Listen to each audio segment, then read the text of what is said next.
All right, let's talk about something we've all seen, but very few of us actually understand: the language of medical billing.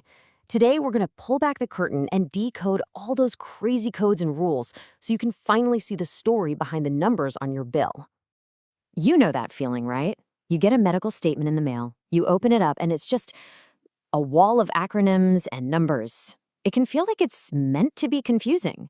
But here's the thing: it's not really a secret, it's just a language. And today, you and I are going to learn the basics of how to speak it.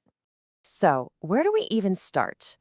Well, every single medical claim is built on three main coding systems. You can really think of these as the ABCs of how your doctor communicates with the insurance company about your care.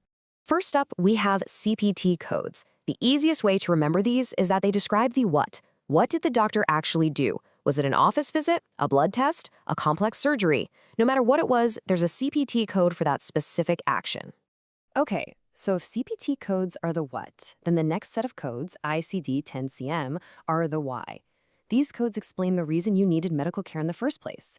This is what tells the insurance company your diagnosis, whether it was the flu, a broken bone, or something more chronic. And rounding out our big three is HCPCS. Now, this system is basically designed to fill in all the gaps. CPT codes cover what the doctor does directly, but what about everything else? HCPCS covers things like ambulance rides, wheelchairs, or prosthetics. It makes sure the entire picture of your care gets documented. So let's put it all together. Every medical claim is basically telling a short story. The diagnosis code, that's the why, it sets the scene. Then the procedure code, the what, describes the action that took place. For a claim to get paid, the insurance company has to see that those two pieces of the puzzle fit together perfectly. And how do they make that official connection? That's where this little thing called the diagnosis pointer comes in. It is the crucial link right there on the claim form that physically points from the procedure to the diagnosis. It's the proof that says, hey, we did this because the patient had that. Without that clear pointer, a denial is almost guaranteed. But here's the catch. Just knowing the words, or the codes, is only half the battle. Just like any language, medical billing has its own grammar, its own set of rules. And when those rules get broken, that's when you see denied claims and all of those frustrating billing headaches. Okay, a really big concept here is bundling. Think of it like ordering a value meal at a restaurant. It's the correct way to do things. You use one single code for a group of services that are almost always performed together. The opposite, which is a big no-no, is unbundling.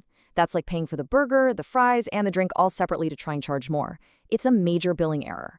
Then you've got these two, which are two sides of the same coin: upcoding and downcoding. Upcoding is straight up illegal. It's billing for a more complicated, more expensive service than what you actually provided.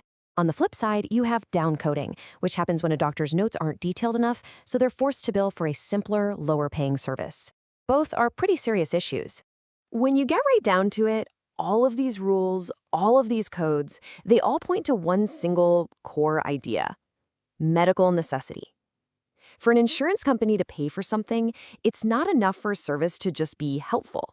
It has to be proven as absolutely reasonable and necessary for treating the patient's specific condition. That's the foundation of everything.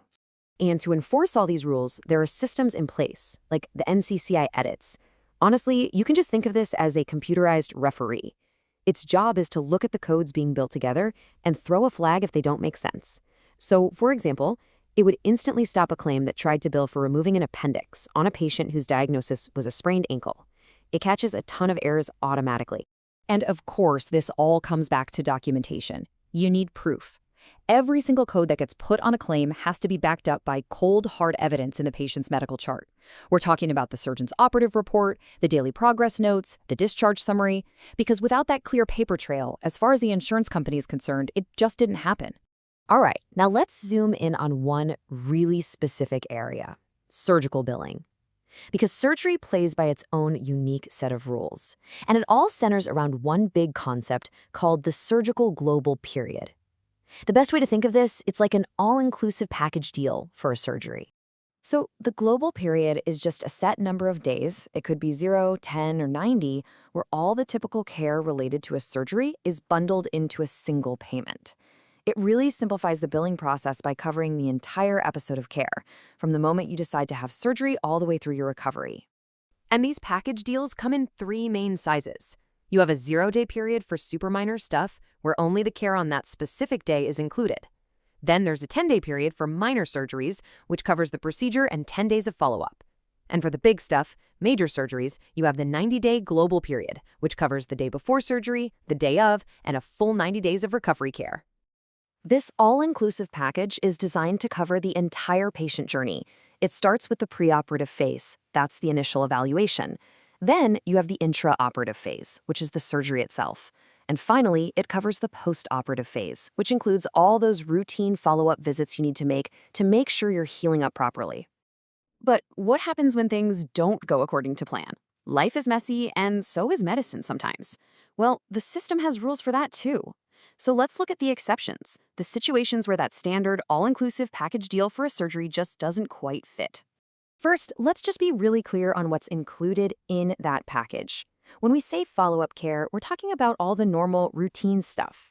Changing dressings, taking out stitches, and all those regular check-in appointments with the surgeon to see how you're doing.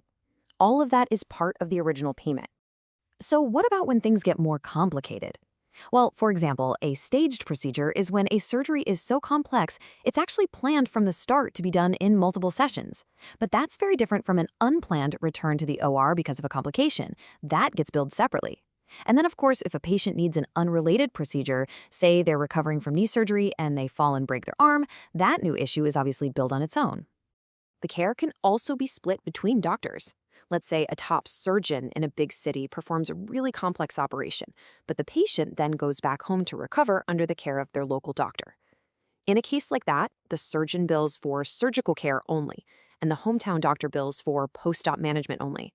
That one global payment gets split between them to show who did what. So, there you have it. We've started to crack the code. We've learned the what and the why, the rules of the road, and what's really inside that surgical package deal. The real question is, now that you know a little bit of the language, how is that going to change the way you look at the next medical bill that shows up? What new questions will you feel confident enough to ask? Thanks for diving in with me today.